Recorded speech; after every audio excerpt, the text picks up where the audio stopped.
Historical as में stone age से related 15 से ज़्यादा क्वेश्चंस एसएससी में आ चुके हैं। संग्राम 2.0 27,000 प्लस क्वेश्चंस का एक कंपाइलेशन हमने प्रिपेयर किया है और subject wise, topic wise, chapter wise उन सभी को हमने अलग अलग पार्ट में बांट दिया है। एसएससी के जितने भी एग्ज़ाम्स हुए हैं उसमें मौर्य एम्पायर से रिलेटेड जितने भी क्वेश्चन आ चुके हैं उसको टॉपिक वाइज एनालिसिस देख लेते हैं। सीजीएल टायर 1, सीजीएल टायर 2 में टोटल 7 क्वेश्चंस पूछे गए हैं। टायर 1, टायर 2 सीएचएसएल में 5 क्वेश्चंस पूछे गए हैं। एमटीएस में क्वेश्चन बहुत रेयर पूछे गए हैं। जीडी में क्वेश्चन पूछे गए हैं, 3 क्वेश्चन पूछे गए हैं। सीपीओ एसआई में 4 क्वेश्चन पूछे गए हैं। एसएससी जेई में भी 1 से ज़्यादा क्वेश्चन पूछा गया है और सिलेक्शन फेज में नहीं के बराबर क्वेश्चन पूछे गए हैं। चलिए स्टार्ट करते हैं। एसएससी एग्ज़ाम्स में इस टॉपिक से रिलेटेड जो क्वेश्चन पूछे गए हैं उस क्वेश्चंस को हम करेंगे। इस टॉपिक से रिलेटेड जितने भी क्वेश्चंस हैं उन सभी को कवर करेंगे। फर्स्ट क्वेश्चन आपके सामने है,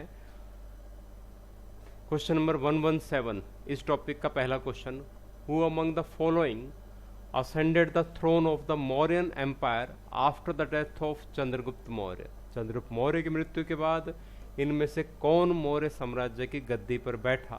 तो चंद्रगुप्त मौर्य ने जीवित रहते ही अपने पुत्र बिंदुसार के हाथ में मगध की गद्दी सौंप दी और खुद एक जैन सन्यासी बन गया 298 बिफोर क्राइस्ट में।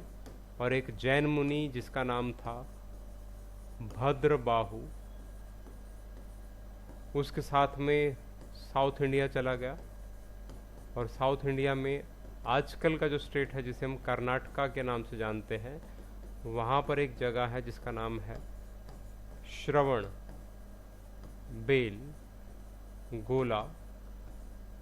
वहाँ पर जाकर एक जैन धर्म की पद्धति थी जिसका नाम था कायाकलेश, या जिसे हम सल्लेखना के नाम से भी पुकारते हैं। उसको अपनाकर चंद्रगुप्त मौर्य ने अपना शरीर त्याग दिया। यानी तब तक भोजन ग्रहण न करना, कुछ भी फूड को अपने बॉडी के अंदर नहीं डालना जब तक कि डेथ ना हो जाए। एक टाइप का सिस्टम है जैन धर्म का, और उसे अपनाकर चंद्रगुप्त मौर्य ने अपना शरीर त्याग दिया। मृत्यु से पहले ही अपनी गद्दी, अपने मौर्य साम्राज्य की गद्दी बिंदुसार के हाथ में सौंप दी।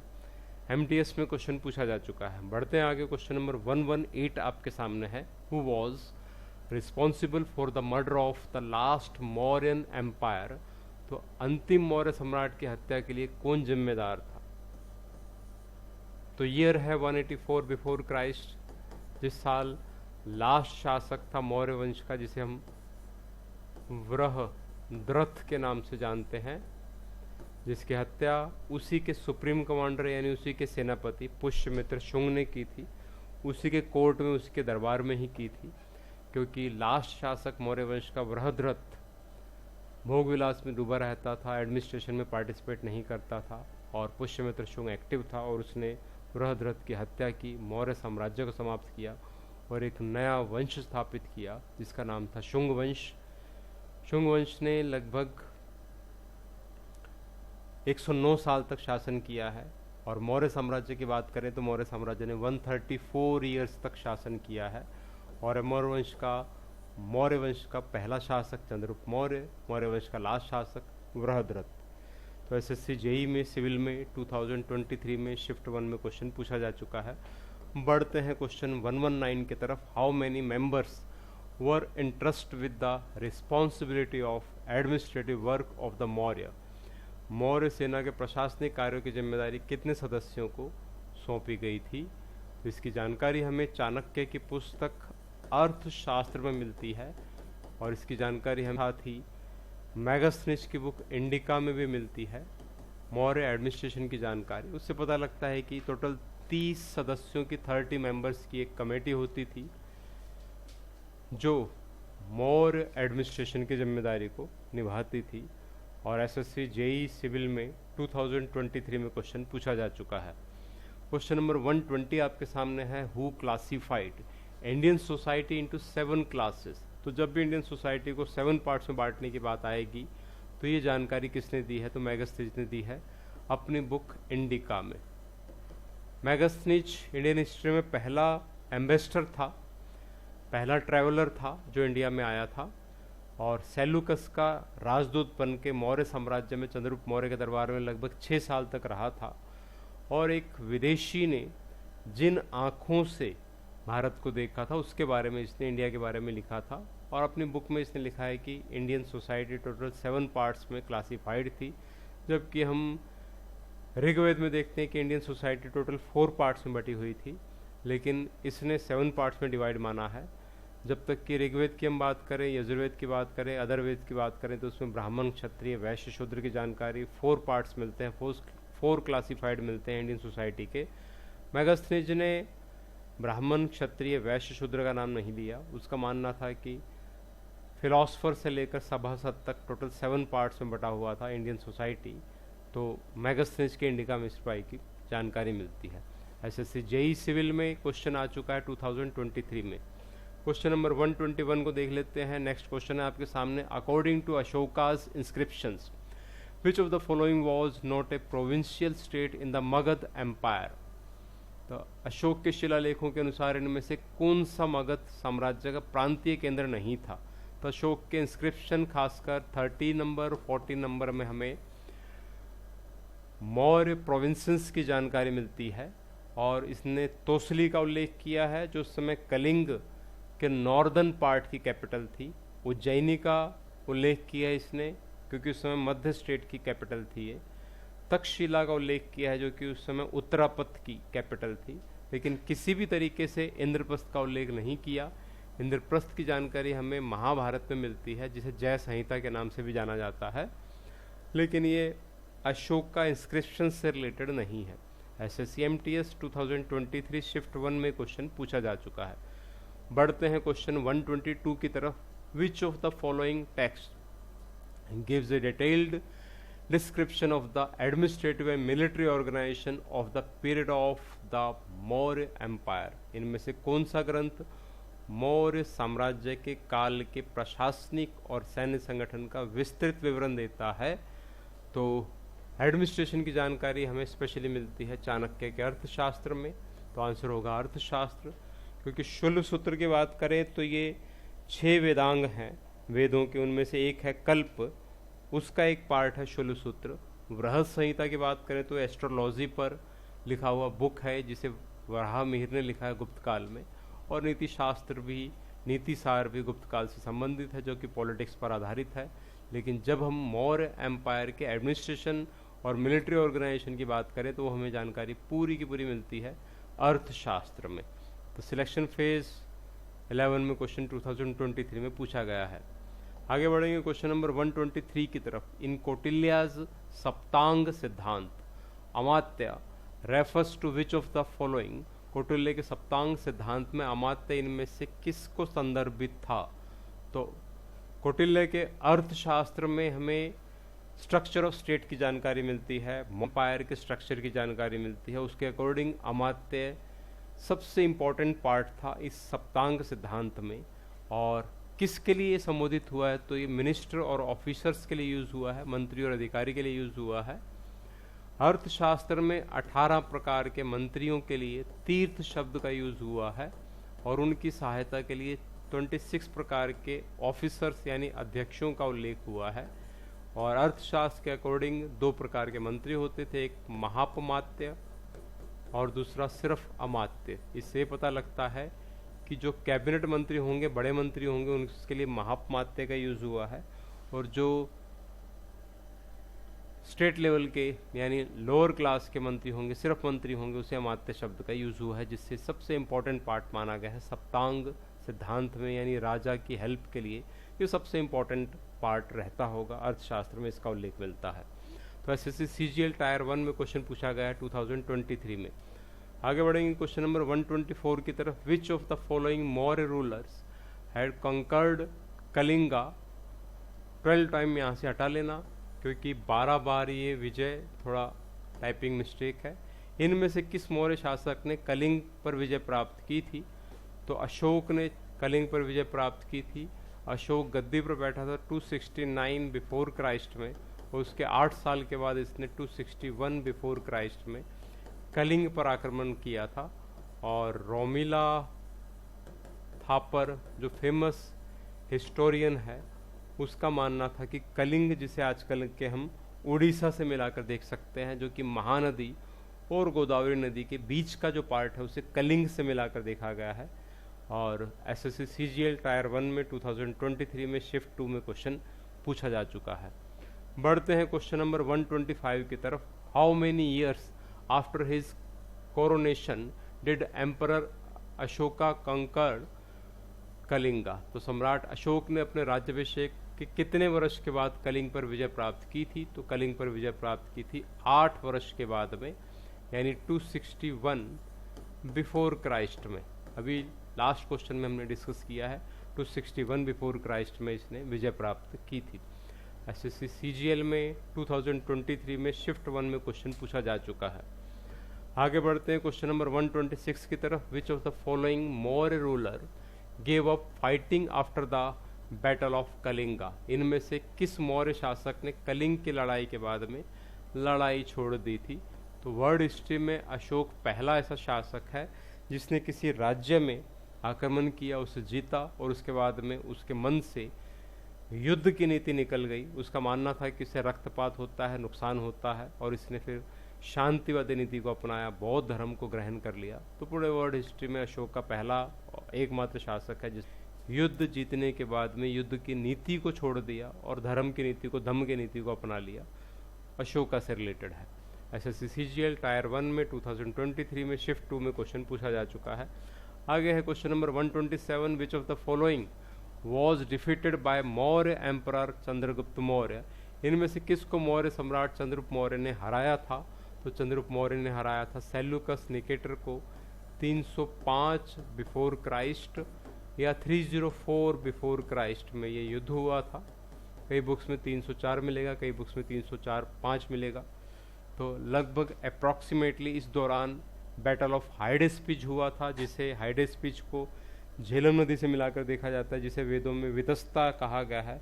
तो प्रसिद्ध वितस्ता का युद्ध, हाइडेस्पिच का युद्ध या झेलम का युद्ध चंद्रगुप्त मौर्य सेल्यूकस के बीच में हुआ था, जिसमें सेल्यूकस जो कि बेबीलोन का शासक बना था, सिकंदर यानी अलेक्जेंडर के बाद में, उसने भारत पर आक्रमण किया था और चंद्रगुप्त मौर्य के साथ इसका युद्ध हुआ, जिसमें सेल्यूकस निकेटर पराजित हुआ। और इसको डिफीट करने के बाद में दोनों के बीच में ट्रीटी हुई, संधि हुई, और उस ट्रीटी के अंतर्गत सेल्यूकस निकेटर ने अपनी पुत्री हेलना, या जिसे हम कॉर्नेलिया के नाम से पुकारते हैं, उसका विवाह चंद्रगुप्त मौर्य के साथ हुआ। और बदले में सेल्यूकस निकेटर ने अफगानिस्तान, पाकिस्तान, ईरान यानी काबुल, कंधार, मकरान, हेरात वाले जो हिस्से हैं वो चंद्रगुप्त मौर्य को सौंप दिए। और इसी के साथ में मौर्य एम्पायर पूरे इंडियन हिस्ट्री में सबसे बड़ा एम्पायर बन गया, जिसके पास में लार्ज स्केल में एम्पायर था, यानी ईरान तक के हिस्सों पर चंद्रगुप्त मौर्य का अधिकार था। आने वाले टाइम में कभी भी दिल्ली सल्तनत हो, चाहे मुगल एम्पायर हो, चाहे ब्रिटिश रूल हो, कभी भी किसी भी व्यक्ति के पास में, किसी भी शासक के पास में इतना बड़ा एरिया नहीं हुआ जितना कि मौर्य एम्पायर में था। ये आपको ध्यान रखना पड़ेगा। एसएससी सीजीएल में 2023 में क्वेश्चन पूछा जा चुका है शिफ्ट 1 में। आगे बढ़ते हैं क्वेश्चन नंबर 128 की तरफ। Which warrior defeated the last Nanda ruler Dhanananda with the help of Kautilya in 322 before Christ? तो 322 बिफोर क्राइस्ट में कौटिल्य की सहायता से किस योद्धा ने अंतिम नंद शासक घनानंद को हराया था?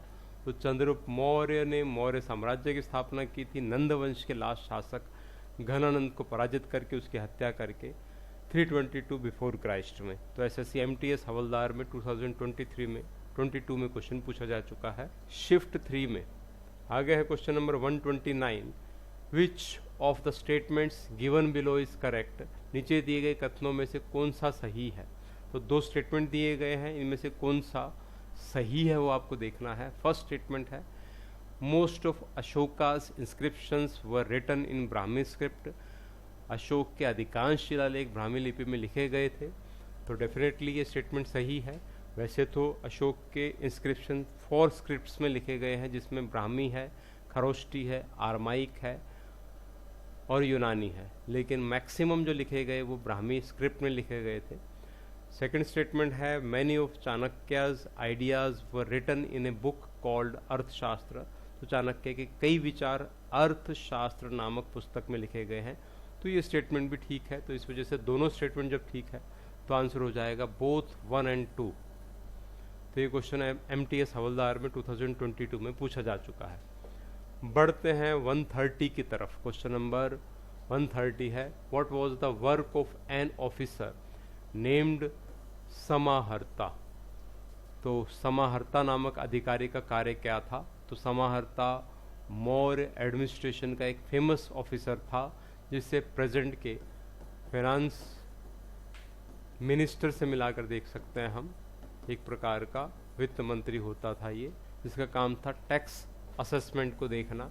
इसके अंडर बहुत से ऑफिसर थे जो टैक्स कलेक्ट करते थे, जिसमें शुल्वाध्यक्ष, शुल्काध्यक्ष जैसे इस टाइप के ऑफिसर्स का नाम आता है। लेकिन ये आजकल के वित्त मंत्री के जैसा एक मंत्री था, जिसका काम था कर निर्धारित करना, टैक्स असेसमेंट करना। इंडियन हिस्ट्री में सबसे पहले और सबसे विशाल टैक्सेशन सिस्टम हमें, लार्ज टैक्सेशन सिस्टम हमें मौर्य एम्पायर में दिखाई देता है। हर स्टेप पर मौर्य एम्पायर ने टैक्स वसूला है, और इतनी बड़ी सेना को, इतने बड़े एडमिनिस्ट्रेशन को चलाने के लिए टैक्सेशन सिस्टम की काफ़ी ज़रूरत थी, और मौर्य साम्राज्य में वो हमें दिखाई देता है, जिसका उल्लेख चाणक्य के अर्थशास्त्र में मिलता है। तो CGL में क्वेश्चन पूछा जा चुका है 2023 में शिफ्ट 2 में। नेक्स्ट क्वेश्चन आपके सामने है 131, who among the following was the founder of the Maurya empire. तो मौर्य साम्राज्य का संस्थापक था चंद्रगुप्त मौर्य, ऑलरेडी डिस्कस कर चुके हैं। 322 बिफोर क्राइस्ट में घनानंद को पराजित करके इसने मौर्य साम्राज्य की स्थापना की थी। क्वेश्चन आ चुका है SSC स्टेनोग्राफर में 2021 में शिफ्ट 2 में।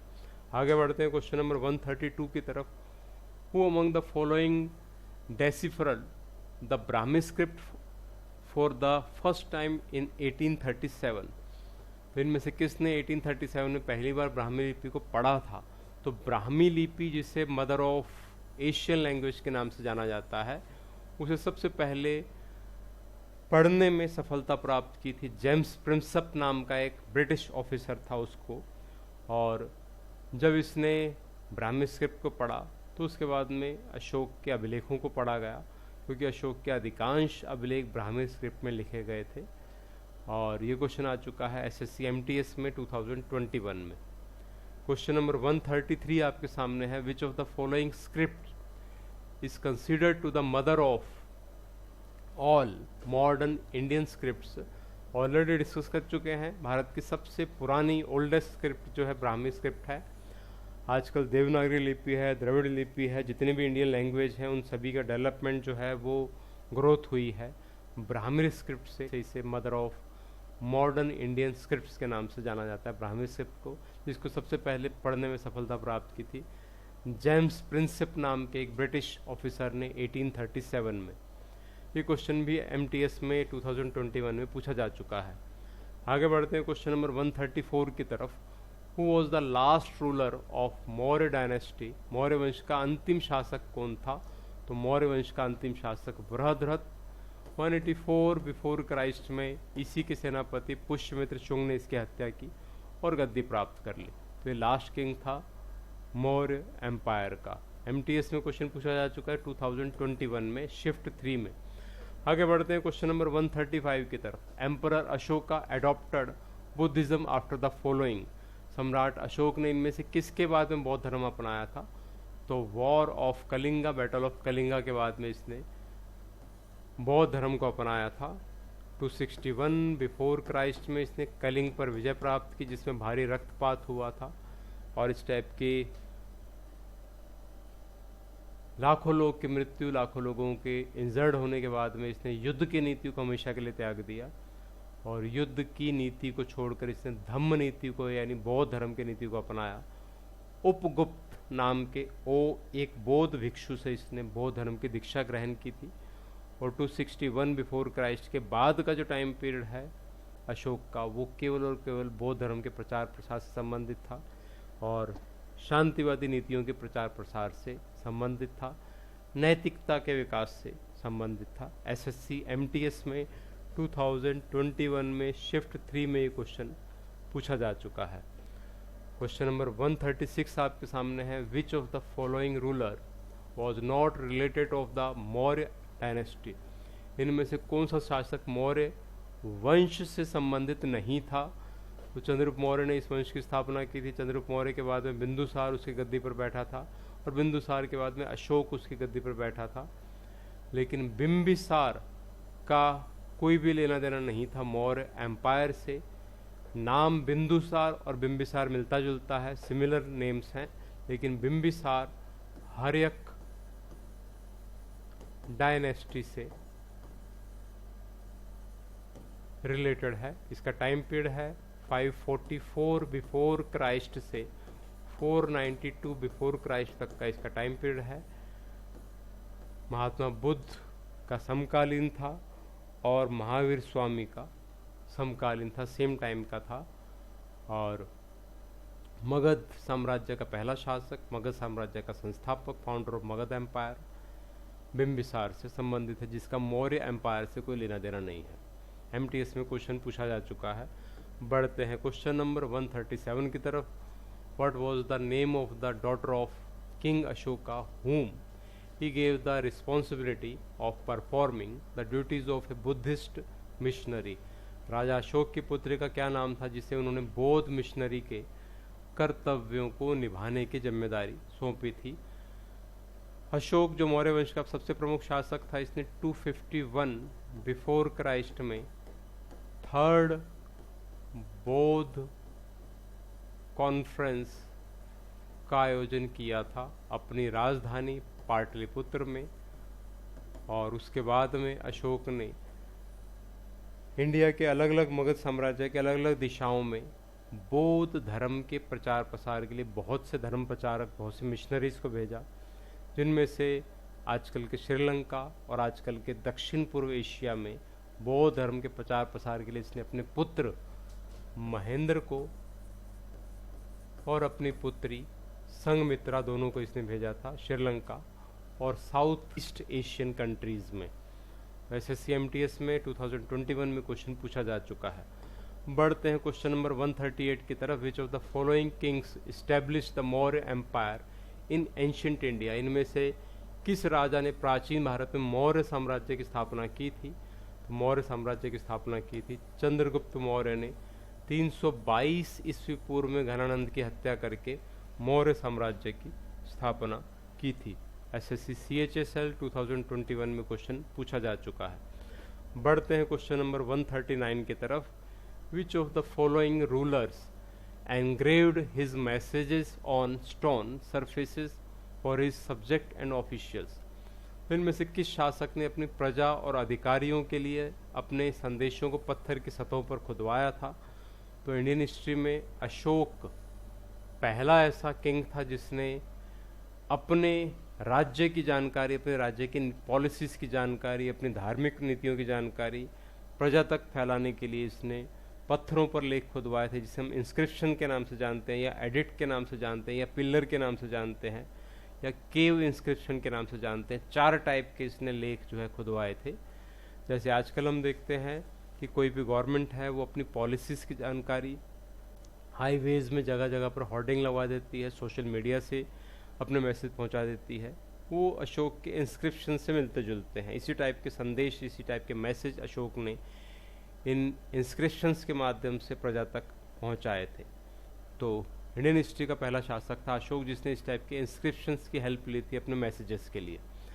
एसएससी CHSL 2021 शिफ्ट 1 में क्वेश्चन पूछा जा चुका है। क्वेश्चन नंबर 140 आपके सामने है। The last Maurya emperor was murdered by whom of the following? तो अंतिम मौर्य सम्राट कौन था? बृहद्रथ था। जिसकी हत्या किसने की थी? उसी के सेनापति ने की थी, जिसका नाम था पुष्यमित्र शुंग। 184 बिफोर क्राइस्ट में पुष्यमित्र शुंग ने अपने ही राजा, अपने ही शासक बृहद्रथ की हत्या की और एक नए वंश की स्थापना की, शुंग वंश। शुंग वंश का टाइम पीरियड इंडियन हिस्ट्री में 109 ईयर्स तक का है और मौर्य एम्पायर का टाइम पीरियड इंडियन हिस्ट्री में 134 ईयर्स तक का है। जीडी में क्वेश्चन पूछा जा चुका है 2021 में। क्वेश्चन नंबर 141 आपके सामने है। स्टेटमेंट से रिलेटेड क्वेश्चन है। 4 स्टेटमेंट दिए गए हैं, जिनमें से फॉल्स स्टेटमेंट को हमने ढूंढना है, असत्य कथन को आपने ढूंढना है। Ashoka belong of the Maurya dynasty, Ashok Maurya वंश से संबंधित था। डेफिनेटली ये स्टेटमेंट सही है। Ashok is the only king in the history of the world who renounced victory after winning a war. विश्व के इतिहास में अशोक एकमात्र ऐसा राजा जिसने युद्ध को जीतने के बाद में युद्ध का त्याग कर दिया। ये स्टेटमेंट भी ठीक है। कलिंग पर विजय प्राप्त करने बाद में इसने युद्ध की नीति को त्याग दिया था। इसके बाद में कभी भी वॉर नहीं किया, किसी भी टाइप का बैटल नहीं किया अशोक ने। ये भी स्टेटमेंट ठीक है। थर्ड स्टेटमेंट है the empire which Ashoka ruled over was founded by his grandfather. तो ये भी स्टेटमेंट ठीक है। अशोक जिस साम्राज्य का शासक था उसका संस्थापक उसी का दादा था। तो चंद्रगुप्त मौर्य ने मौर्य साम्राज्य की स्थापना की थी। उसका पुत्र बिंदुसार गद्दी पर बैठा, बिंदुसार का पुत्र अशोक गद्दी पर बैठा। तो इस वजह से हम बोल सकते हैं कि अशोक जिस साम्राज्य का शासक था उसका संस्थापक उसका ही दादा था। तो ये स्टेटमेंट भी ठीक है। फोर्थ स्टेटमेंट है a wise man named Chanakya also known as Kautilya opposed Ashoka. तो चाणक्य नामक एक बुद्धिमान व्यक्ति जिसे कौटिल्य भी कहा जाता है, उसने अशोक का विरोध किया था। ये स्टेटमेंट गलत है, क्योंकि आंसर यही हो जाएगा क्योंकि चाणक्य चंद्रगुप्त मौर्य और बिंदुसार के टाइम से संबंधित है, अशोक के टाइम से रिलेटेड नहीं है। तो ये क्वेश्चन एसएससी जीडी में पूछा जा चुका है 231 में। क्वेश्चन नंबर 142 आपके सामने है। Which of the following options represents the correct chronological order of ruler of the Maurya empire. तो इनमें से कौन सा विकल्प मौर्य साम्राज्य के शासकों के सही कालक्रम को दर्शाता है? मौर्य साम्राज्य के शासकों के सही कालक्रम को दर्शाता है। चंद्रगुप्त मौर्य ने इस वंश की स्थापना की थी, इसके बाद में बिंदुसार ने इस वंश को आगे बढ़ाया था, इसके बाद में अशोक ने इसको बढ़ाया था, और बृहद्रथ इस वंश का लास्ट शासक था। तो एग्जैक्ट जो सही क्रोनोलॉजिकल है वो सेकंड आंसर हो जाएगा चंद्रगुप्त मौर्य, बिंदुसार, अशोक और बृहद्रथ। एसएससी जीडी में 2021 में क्वेश्चन पूछा जा चुका है शिफ्ट 2 में। आगे बढ़ते हैं क्वेश्चन नंबर 143 की तरफ। क्वेश्चन नंबर 143 को देख लीजिए। In which year were the Kandahar inscriptions of Ashoka discovered. Ashoka के कंधार शिलालेख किस वर्ष खोजे गए थे? अफगानिस्तान में फेमस प्लेस है काबुल कंधार, और कंधार शिलालेख को एक और नाम से जाना जाता है, वो नाम है शर ए कूना इंस्क्रिप्शन के नाम से भी इसको जाना जाता है। और ये अशोक के टाइम का प्रमुख लेख है जो कि द्विभाषी है, यानी 2 भाषाओं में लिखा गया लेख है, जिसमें अरमाइक लिपि और खरोष्टी लिपि का यूज़ किया गया है। और ये इंस्क्रिप्शन खोजा गया था, डिस्कवर हुआ था 1958 में। तो क्वेश्चन आ चुका है एसएससी जीडी में 2021 में शिफ्ट 3 में। आगे बढ़ते हैं क्वेश्चन नंबर 144 की तरफ। Question number 144, in the context of ancient history of India the Ashoka pillar is related to which of the following places. Bharat के प्राचीन इतिहास के संदर्भ में अशोक स्तंभ का संबंध इनमें से किस स्थान से है? तो चारों स्थल जो आजकल के मध्य प्रदेश में है, चतरू, खजुराहो, मांडू, सांची। तो सांची स्तूप और सांची स्तंभ अशोक के टाइम से संबंधित है। सांची स्तूप अशोक के बाद में बना है हालांकि, लेकिन सांची स्तंभ जो है, अशोक स्तंभ जिसे हम बोलते हैं, ये आजकल के मध्य प्रदेश के रायसेन डिस्ट्रिक्ट में है, जो कि भोपाल से साउथ की तरफ है, लगभग 65 किलोमीटर। यहाँ पर फेमस स्तूप मिलता है और फेमस अशोक पिलर मिलता है। एसएससी जीडी 2021 में ये क्वेश्चन पूछा जा चुका है। आगे बढ़ते हैं क्वेश्चन नंबर 145 की तरफ। Chandragupta Maurya with the help of Kautilya overthrow the empire of Nandas in Magdha and establish the glorious Maurya Empire in 322 before Christ। तो चंद्रगुप्त मौर्य ने कौटिल्य की सहायता से 322 बिफोर क्राइस्ट में मगध में नंदों के साम्राज्य को उखाड़ फेंका और गौरवशाली मौर्य साम्राज्य की स्थापना की। तो नंद वंश को इसने उखाड़ फेंका, घनानंद को इसने उखाड़ फेंका और मौर्य साम्राज्य की स्थापना की। ये क्वेश्चन पूछा जा चुका है एसएससी सीजीएल में टायर 1 में 2022 में। क्वेश्चन नंबर 146 है आपके सामने। In the Seleucid Mauryan war Seleucus fought against which of the following Maurya ruler.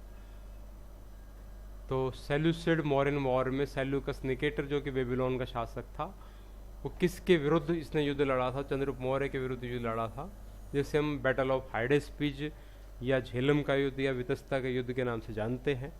और ये युद्ध हुआ था 305 बिफोर क्राइस्ट में, जिसमें चंद्रगुप्त मौर्य ने सेल्यूकस को पराजित करके उसके साथ में संधि की, और सेल्यूकस ने उस ट्रीटी के अंतर्गत अपनी पुत्री कॉर्नेलिया या जिसे हम हेलेना के नाम से जानते हैं, उसका विवाह मैरिज चंद्रगुप्त मौर्य के साथ करवा दी। और डाउरी में, दहेज में इसने काबुल, कंधार, मकरान, हेरात, ये एरियाज जो ईरान तक के एरिया थे, अफगानिस्तान ईरान तक के एरिया थे, वो मौर्य एम्पायर को सौंप दिए, जिससे कि मौर्य साम्राज्य एक लार्ज एम्पायर बन गया। इंडियन हिस्ट्री का सबसे लार्जेस्ट एम सकते हैं मौर्यन एम्पायर को। वैसे CGL में 2022 में क्वेश्चन पुट किया जा चुका है। आगे बढ़ते हैं क्वेश्चन नंबर 147 की तरफ। The lake in Gujarat is actually an artificial reservoir which was built during the rule of the Mauryas. तो गुजरात की झील वास्तव में कृत्रिम जलाशय है, जिसका निर्माण मौर्यों के शासनकाल में हुआ था। उस झील को किस नाम से पुकारा जाता है? काफ़ी फेमस है ये, काफ़ी इंपॉर्टेंट क्वेश्चन है, काफ़ी इंटरेस्टिंग क्वेश्चन है। इससे रिलेटेड बहुत से क्वेश्चन पूछे जा चुके हैं। और इस लेक का नाम है सुदर्शन लेक। कहाँ पर है ये? सौराष्ट्र में। सौराष्ट्र कहाँ पर है? तो ये काठियावाड़ डिस्ट्रिक्ट में, गुजरात में।